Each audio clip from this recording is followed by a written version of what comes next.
Hello friends, সবাই কেমন আছো? আশা করি সবাই খুব ভালো আছো। তো আজকে বানাচ্ছি পালক পনির। তো পালক পনির করলাম যখন, তো ভাবলাম তোমাদের সঙ্গেও একটুখানি শেয়ার করি। তো প্রথমে পনিরগুলোকে পিস পিস করে কেটে নিয়ে আমি কড়াইতে সাদা তেল দিয়েছি, দিয়ে পনিরগুলোকে একটু ভেজে নেব। সামান্য একটু নুন হলুদ দিয়ে ভাজবো। তো তার সাথে সাথে এখানে পালং শাকটাকে একটুখানি হালকা গরম জলে ভিজিয়ে রেখেছিলাম কিছুক্ষণ। সেদ্ধ করব না, তাহলে গলে যাবে বেশি। আর তাতে একটু রসুন কুচি আর কাঁচা লঙ্কা দিয়ে পেস্ট করে রেখেছি। আর এখানে পেঁয়াজ পেস্ট করে রেখেছি। এখানে অনেকটা পেঁয়াজ আছে, এতটা আমার লাগবে না। তো আমি আগে কড়াইতে ভালো করে এটাকে ভেজে নেব। ভেজে নেওয়ার পর এটাকে আমি তুলব। আর পেঁয়াজ যতটা আমার লাগবে ততটা আমি আন্দাজ করে নেব। আমার অন্য রান্নার জন্য পেঁয়াজটা পেস্ট করা আছে বেশি করে। তো তোমরা আবার এতটা পেঁয়াজ দিয়ে দিও না। তো নুন হলুদ দিয়ে পনিরটাকে ভেজে নিই। আন্দাজ করে পেঁয়াজটা দিয়ে দিই।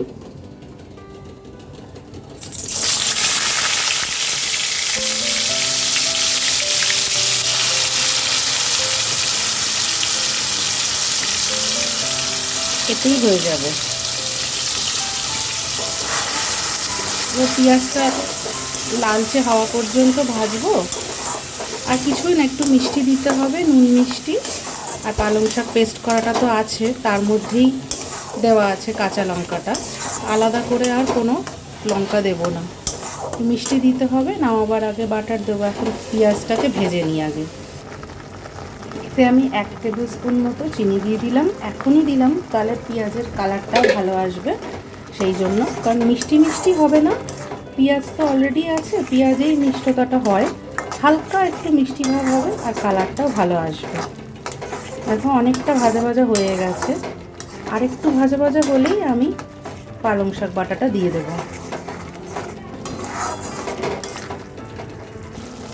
1 চামচ নুন দিয়ে দিই। নুন পরে লাগলে টেস্ট করে দেওয়া যাবে, কারণ বাটার দেবো, বাটারেও তো নুন লাগে, মানে নুন থাকে। তো এতে 1 চামচ আর তার সাথে আরেকটু নুন দিলাম। যদি লাগে পরে টেস্ট করে দেখা যাবে, কারণ বাটারটা লাস্টে দেবো, তো বাটারও তো নোনতা হয়, যাতে নুন বেশি না হয়। কোনো জিনিসেই নুন বেশি হলে ভালো লাগে না, নুন একটু কম ঠিক আছে।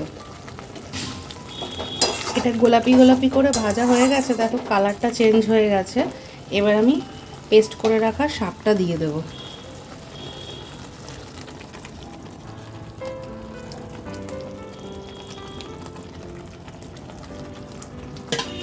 এটা ভালো করে কষলে তারপর আমি পনিরটা দেবো। এই টাইমটা একটু সাবধানে করতে হবে, কারণ শাকটা না পরে খুব ছেটে, একটুখানি সাবধানে করতে হবে। দেখো কালারটা কত সুন্দর হয়ে গেল, দেখছো কীরকমভাবে ফুটছে, পুরো টকবক করে ফুটছে। আর এই টাইমে খুব ছেটে চারিদিকে, একটুখানি সাবধানে, গায়েও ছিটতে পারে। কিন্তু কালারটা দেখো কি সুন্দর হয়ে গেছে, পুরো হোটেলের পালক পনিরের মতো। কিন্তু এটা রেস্টুরেন্ট স্টাইল নয়, একদমই ঘরোয়া প্রসেসে, কিন্তু খেতে খুব ভালো হয়। দেখো কালারটা পুরো একদম, আর ছিটছে দেখেছো কীভাবে, দেখো ফুটছে কীরকম। দেখো গ্যাসের কি অবস্থা হয়েছে দেখেছো, ছিটে।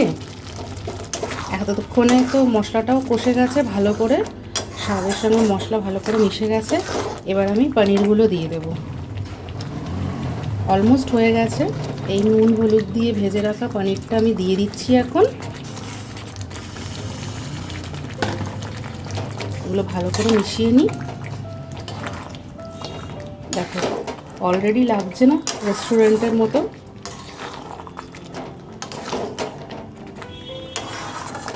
কালারটা কত সুন্দর এসছে দেখেছো। এগুলো ভালো করে একটু পনিরের সঙ্গে মিশিয়ে নিই মশলাগুলোকে। একটুখানি স্টিমে দিয়ে দিলাম, কারণ কি খুব বেশি ছিটছে। একটু পনিরের সঙ্গে মশলাগুলো ভালো করে মিশে যাক। এটা কিন্তু খেতে দারুণ হয়।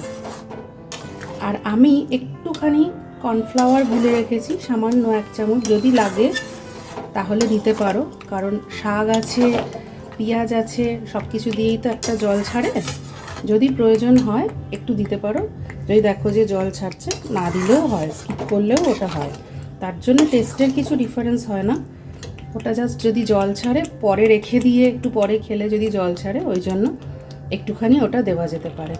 তখন দেখো একটু সাইড দিয়ে জল ছাড়ছে, তো আমি অল্প একটুখানি দিয়ে দেবো ওটা। আগে পনিরগুলোর সঙ্গে মশলাটা একটু মিশে যাক, তারপরে দেখো আমি খুব সামান্য একটু দিয়ে দিচ্ছি, 1 চামচই আছে এখানে, আমি একটু দিয়ে দিলাম এটা। তাহলে জিনিসটা একটুখানি ঘন ঘন হয়, জল ছাড়বার ভয়টা থাকে না, থকথকে ব্যাপারটা থাকে, আর তেলটাও সুন্দর ভেসে ওঠে।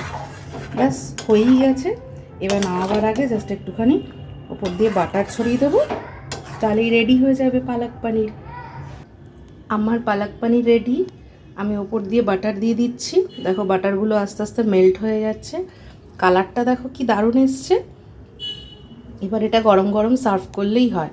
বাটারগুলো মেল্ট হয়ে যাক, তারপরে এটাকে কেটে কেটে সার্ভ করে দিতে হবে। ব্যাস হয়ে গেছে আমাদের পালক পনির রেডি।